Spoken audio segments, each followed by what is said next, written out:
Hey guys, MissJager here, and welcome back to World of Tanks. Woo! And welcome back from Christmas! Huzzah!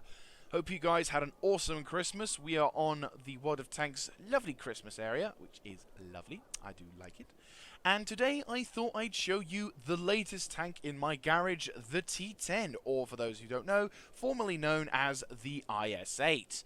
The T10 is along the IS tech tree, following on from the IS-3. And a fun fact to note is that upon receiving this tank, or buying this tank, if you have elited the IS-3, you will have the BR9 top gun from the IS-3, as well as the top radio from the IS-3, the R113, to choose from to put on the tank almost instantly.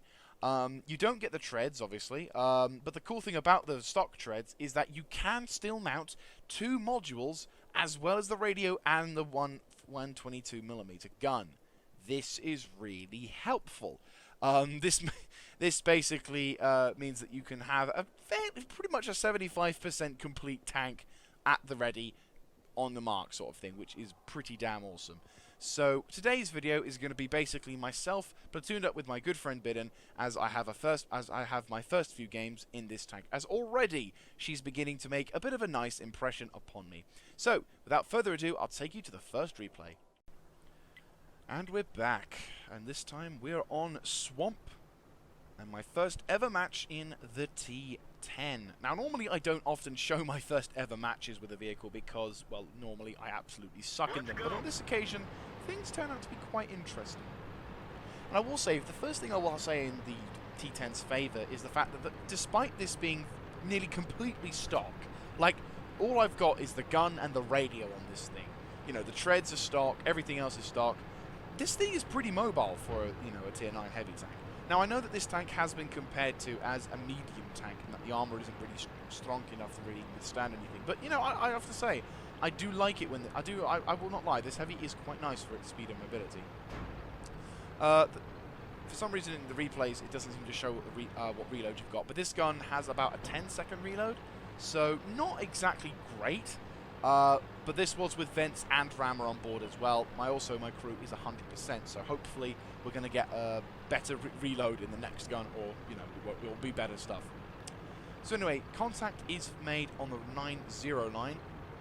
Our teammates there, and we've got like a pretty equal spread of tanks along the line. I'm following Bidden War, who is platooned up with me to try and avoid getting shot at, as we're making up our way towards the 2-1 line. Enemy AMX-50B and a T10 approach, and I decide to try and head over to the inside of the castle to see if I can get flanking shots. And Bidden War is about to make a very nice 500 roll with his Tier 9 British Conqueror. A bit ridiculous if you ask me, but still. And the enemy AMX-50B is also kind of distracted. I move into position to try and get a shot. The T10 reverses. I get a fairly decent shot into the T10. IS-7 behind me. Comes into position. I wait for a few moments, then decide to push up. The T10 congratulating Bidden on his shot. I'm trying to move around, but this IS-7 is making my life somewhat difficult. So I'm sort of focusing up on the AMX-50B. 50B going down, but I am able to plant a very nice side cupola shot into the AMX-50B. I am being fairly cautious in this, but then, as I say that, I'm going to go down and make a bit of an aggressive move. I charge in. I don't get a kill on the 50B, but I do get a nice shot into his side. And I spot the Jagdtiger trying to make a push for me. I bounce miraculously against that, but then I take another shot. Jagdtiger, I fire and knock his ammo rack out just for extra insult. And then I rush behind the AMX-50B for cover so that the guys who are camping over there can't get a shot at me. And I deny the IS-4 a chance of getting a ram kill. And now we're having to take extra care against the AMX-50B. I thought I was getting... against the AMX-50-100. I thought I was actually under fire from the AMX-50-100, but then it turned out it was actually the Löwe. So now we've more or less cleared this side of the flank. We're now starting to push in more towards the middle section. And once again, I am being slightly more cautious than it's worth. But considering it's a stock tank and also how much ammunition I've got, I can't really afford to replenish everything yet. I fire on the move, but unfortunately that shell does go to the side and not into where I hoped it would be, so it naturally hit bounces. but the Indian Panzer is thankfully taken care of. So to this point, Bidden and I decide not to go for the Lurve tank, as that guy's got like 3 other tanks on his arse, and instead we decide to push towards the Centurion. But like even here, you know, fully upgraded Conqueror and, you know, keeping up with fairly decent pace. I'm actually quite looking forward to seeing how fast this thing could be when fully upgraded. So I make a move on the Centurion, being quite aggressive in this moment. I fire, and unfortunately I've taken a hit from the Centurion, and he does knock my ammo rack out. Don't worry, it's not a glitch or anything like that. That is simply the mod giving me another warning to let me know that certain modules have been knocked out. Or at least I think the ammunition rack has been knocked down. So here's, I make a bit of a mistake here coming down onto the cliff. I basically go a bit too fast and I whack myself onto the ground, whereas I should have taken a bit more time and been a little bit more cautious, and maybe I could have had a bit more health. And also at this point, Bidden starts to sort of suggest maybe I should have, instead of going down the hill to follow him, is that I should have perhaps gone over to the IS-4 and helped grab some capture points. But luckily for us, the T-28 prototype gets the Panther II, and seeing that multiple tanks are now approaching the positions, the remaining tanks on the enemy team decide to split up and attempt to do a bit of a last stand. I'm not entirely sure if this is the best kind of motion. In all honesty, going for the cap point, trying to get the cap as much as possible, would force us to come into it, so I don't know. It's kind of, they were fucked anyway, so I guess having a last stand is something. Now, coming over to engage the Object 140, my gun is not really going to be absolutely perfect against him, and I make a bit of a mistake. I go a little bit too aggressively. I pull back though just in time to bounce a nice little heat shell from the Object 140. So now I'm trying to see if I can get a shot in against the Object 140, as he hasn't got the gun depression and I might be able to sneak a shot or two in beforehand. So anyway, 140 makes a move. I fire, but unfortunately I miss, but he fires and bounces. So now I'm basically reloading, trying to see if I can get a nice shot in. IS-7 is going YOLO straight into the mix, taking a lot of damage in the process. I'm trying to keep my eyes peeled in case any other tank tries to move up. Object 140 makes a move. I get ready to fire. I fire. I should have reversed a little sooner, but unfortunately I take a shot which kills me completely. But luckily, also the Object 140 dies in the process as well. And it's at this point that Bidden War kills the last of the enemy vehicles, finishing the game. So I made a few mistakes in this one, and I'll happily agree that cliffside thing, as well as not reversing sooner, would probably have saved my life, probably more so about the cliff maneuver than anything. But that said, I did fairly well. This is for a first game in a heavy tank. I didn't do too bad. So anyway, I will take you now to the results of that game. So here are the results of that game. A glorious victory, and because it's a ×5 event, I get 6,000 experience for that one, which is not bad. So 44,000 credits received. Obviously, we've got auto resupply in the details, so I only received 19,000 of the of that. But that said, it was still pretty damn good.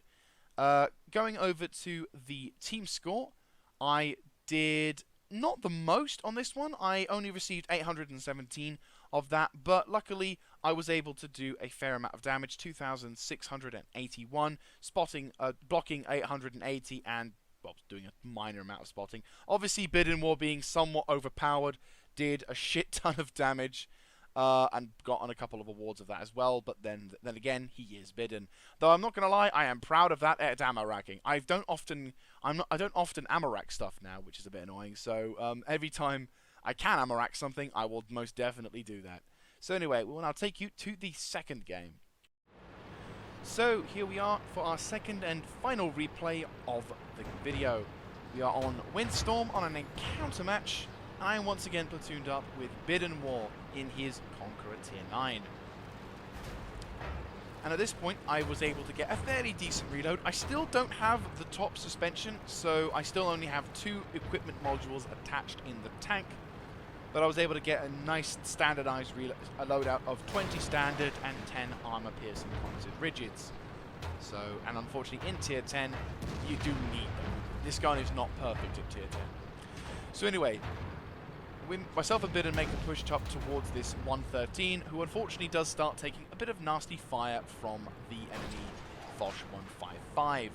And unfortunately for Igor as well, the Foch 155 also has a T110E4 joining him, but luckily for Igor, the KV4 takes the shot for him.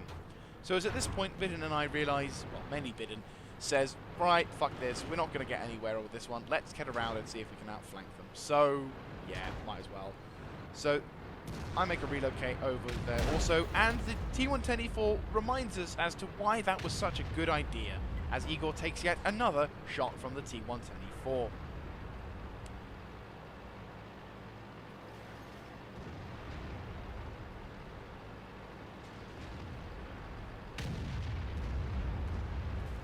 Making our way through the town, trying to see if we can outflank our opponents.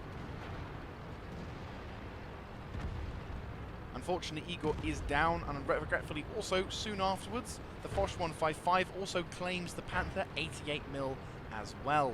So now we are completely, well, we've had two kills down, and now myself and Bidden are completely on the other side of the river, so we are in bad guy zone.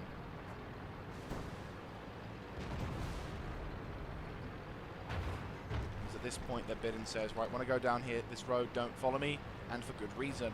As the Foch 155 decides to make an appearance, Bidden gets a high roll, but unfortunately the Foch gets a nice shot into Bidden. I move in, Bidden bounces his shot. T110E4 decides to pop a shot against Bidden, but luckily his tracks eat the shot. I see if I can reload in time to get another shot on the Foch 155, but it's a bit too late for me on that one.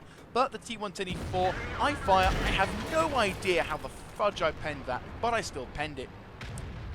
And once again, I think Bidden took yet another shell from the T110E4. I pop a shot against the T110E4, but the Oho shoots me. I fluff the shot, and now we start to withdraw. And unfortunately, it is looking a bit like this flanking maneuver is becoming a bit of a disaster.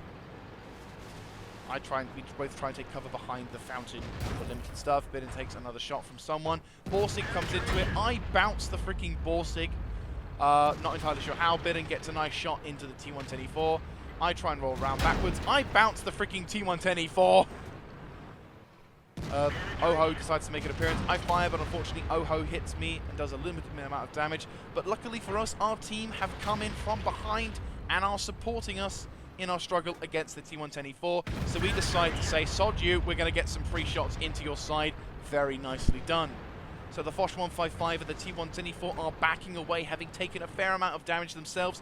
Borsig is in position, and he is not paying attention. I fire a bullshit shot and somehow pen. So it's getting absolutely intense. Oho finally gets killed, and the Borsig is moving into position. I fire, and I hit, but I don't think it counted, which is a bit bollocky. I don't know why, but still. Enemy T110E4 moves into position, and Bidden does take yet another tread shot. I fire, but unfortunately, I am unable to do any damage. And the Object 268 decides to pop into position. He pops out and takes out the T110E4. Foch 155 is also taken out. And unfortunately, Bidden, taking in position, does get shot by the Object 2704 and does get a lot of his hit points gone. But luckily for him, he doesn't get killed. Unfortunately, to the north, though, our team has finally lost the northern approach as a T-32, a N41 Bulldog, and a T-54E1 make an appearance there as well. But for some reason, the T-32 doesn't decide to cap. Enemy 704 moving to position. I spot Jagd Panther 2. I pop a shot, not a very high roll, but the Jagd Panther doesn't seem to want to go for me, and instead gets popped by the 268. I make another pop against the 704. Bam! Not really doing enough damage, only getting 14 more hit points, but he is still a pretty big threat, so we do need to take him out. I thought he was going to turn for me. Instead, he doesn't. I fire, once again, getting ammo rack to hit, but the T-54E1 nearly gets me, but luckily for me, I am able to get the kill and knock him out. I have a bit of a panic moment because the Gewehr target is there, and luckily, I don't have to worry anymore. He's gone, and he's not going to be able to be of a threat to us anymore. So, a few minutes into the game, and we have pretty much turned the whole game around. What was going to be a bit of a slugfest has now turned into a bit of a rout. Luckily for us, we're not the ones routing. Though I am on very low health as well as Bidden, so we have to still be extra careful. I'm being ever careful of being spotted by the M41 Bulldog in case the T-32 is there. I dilly-dally for a little bit, Not really what I should do. I fire, it's beautiful, but it hits the sodding building on the side, so I don't get the shot in that one. Bollocks. But I don't know why the T-32, instead of capping, he could have gone for the cap. And he really would have been a bit of a threat, because a lot of tanks out here wouldn't have been able to react fast enough in time. And only now does the M41 Bulldog finally decide to cap, but it's too late. We've got people rushing towards the cap, and, you know, what could have been a potentially fatal situation for us has now turned into a bit of a fatal situation for them. T-32 still goes up the road, nowhere to be seen or heard. And here's another thing which is quite nice as well. Now, because the game has been going so swimmingly, a number of team members actually decide to leave the cap, which is really nice. So it gives myself and Bidden the chance to get some extra damage, and for me to pop this 41. Now, at first I thought the team wasn't going to be letting us to have the cap anyway, so it's like, right, fair enough, GG. I stopped the tank in preparation for the game ending, and then it turned out, nope, the game is still going to be played for another 45 seconds as they all leave the cap in search of the kills. So kudos and respect to this team. This is what a nice team looks like. So Bidden now tells us to try and push in towards the southern half of town in case the T-32 has decided to stay there for whatever reasons that may be. And even and once again, the E100 and the T-34 are saying to the one guy in cap, who probably didn't have a good game, so he's capping despite it. The enemy T-32 does find it and is starting to engage the M53-55. I've got 10 seconds. Well, myself and Bidden have got 10 seconds. It's looking tense, but it looks like he's going to drown himself, but instead, he's fucked up. So myself and Bidden, in the last few seconds of the game, pop the T-32 and end this on a rather hilarious note. So the IS-8 stock still has a fairly decent amount of power. Anyway, I'll see you now in the results screen. So here are the results of that game. Now, before I go on, I'm just going to point out one random trivial thing. Whilst we were in that random game, I was listening to the house remix of a song called Kalinka, and it was absolutely stupid how much luck we had in that game because of that song. I'm not saying that that's the reason why we won, but it made the whole experience that much more enjoyable. So, going on to the results of that game, I get a first middle class, a bruiser, a fire for effect, and a Confederate. And with these results, we can see why. Get lots of damage in on the opponents. I get 1,716 and 57,000 credits. Going to the team score, I actually get the most experience out of that game, getting 144 base experience with Bidden War. Surprisingly not as far behind, somewhat a bit behind, which is a bit weird, but that said, probably. Also, he did have a lot of points. He just wanted a cap points as well. Fine. So anyway, on that regard, so we get a nice amount of spotting damage. I block 1,500 hit points of damage with those two bullshit shots made by the Borsig and the T110E5. How the fuck I did it, I don't know, but it was glorious. But either way, that game was immensely enjoyable, especially when we had Kalinka in the background. So anyway, I'm going to take you back to the garage for the finale. So guys, there you have it. Two rather entertaining games. Oh look, Santa in an artillery piece. Is that a Vespa or is that a T-18? I don't know. Either way, it's Troll. I think that's a Hummel. Oh, that's awesome. So anyway, thank you very much for watching this. The T10. You know what? For first impressions, it's actually doing pretty damn good. The gun is, well, admittedly, it's stock. It's only a BL9 with 225 pen, but regardless, it's still a fairly good gun. I've had a fairly decent game in it. I'm very much looking forward, obviously, to having this thing fully researched and fully kitted out. But, baby steps. Well, at the moment, I'm going to be trying to see if I can get myself the Tier 10 M62 T2, which has much better penetration, much better alpha, better accuracy, and, well, aiming time is still shite. Is it worse? It's not as bad. Let's put it that way. It's not as bad as the BL9, but either way, it's a Russian gun. I should learn to expect it. But that said, she is a fast tank, so hopefully when this thing is fully upgraded, it'll be much more enjoyable. So thank you once again very much for watching this video. If you like this kind of content, do let me know in the comment section down below, and I'll see you guys next time. This is Miss Jaeger, signing out.